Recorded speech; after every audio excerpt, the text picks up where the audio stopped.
They stood in my doorway like they owned the place. Faces I hadn't seen in 5 years. Faces that once turned away when I was down. And the first words out of their mouths weren't, "How are you?" or "We're sorry." No. It was my brother, smug as ever. "You don't have a family. We'll take the house." I didn't answer. I didn't need to. My hand slipped into my pocket. I pressed the three numbers, 911. 5 years earlier, I would have begged them to stay. Back then, I was nothing, jobless, beaten down, barely standing. I knocked on their doors, hoping blood meant something. It didn't. I remember the look in my mother's eyes when she shut me out, cold, final. I slept in my car for weeks after that, alone, hungry, humiliated. No one called, no one asked if I survived. That night, in the driver's seat of a rusted sedan, I made myself a promise. If I ever clawed my way back, I would never give them the chance to break me again. I started with nothing but time and desperation. First a job, hard, dirty, but steady. Then another, better. I studied at night, grinding until my eyes blurred. One opportunity turned into 10. 5 years. 5 years of sacrifice, silence, and rebuilding. Brick by brick, I made a life for myself. I bought a house. My house. Every nail, every wall, every dollar. Mine. And through all of it, they never came. Not once. So when I saw them on my porch that morning, dressed in entitlement and greed, I felt nothing. No anger, no sadness, just clarity. My sister sneered, eyeing the framed deeds on the wall. "Nice place. Shame it won't be yours for long." They thought I was still that desperate kid. They didn't see what I had become. I smiled, calm, polite, controlled. Let them speak. Let them dig their own graves. The truth? They weren't here for family. They were drowning in debt.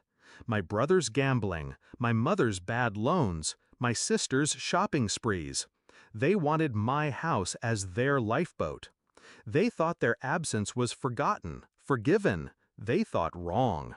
When the officers arrived, their badges glinting under the porch light, my family's faces shifted from smug to pale. I stepped aside, my voice steady. "These people are trespassing. I've already filed a restraining order against them." Their heads snapped toward me. Restraining order? Yes, I'd filed it months ago, the moment I caught whispers they might try to circle back. I was ready. The cops asked for IDs. My family stumbled, stuttered, tried to twist the narrative. But I had every document, every record. They were nothing here. Not family, not welcome, not entitled. As the officers escorted them out, my brother snarled, "You'll regret this. You'll die alone in this house." I leaned in, close enough for him to hear the calm in my voice. Better alone in my own house than surrounded by snakes in theirs. His fury cracked, but I didn't flinch, not anymore. The truth is, revenge isn't always loud. Sometimes it's silence. Sometimes it's standing tall while they crumble. They thought they could come back into my life on their terms. They forgot I had erased them years ago. The moment they turned their backs, I stopped being their blood. I closed the door after the police left. The echo of the latch was final, satisfying. For the first time in years, I let myself breathe deeply. They had come to take what I built. Instead, they walked away with nothing. Not my house, not my respect, not even my presence. I stood in the center of the living room, hands steady, heart calm. I wasn't the broken, desperate person they abandoned. I was proof that survival can turn into strength, that rejection can turn into resolve. They lost me 5 years ago. Today only reminded them of it.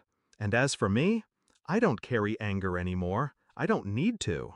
Because the sweetest revenge is living a life they'll never touch.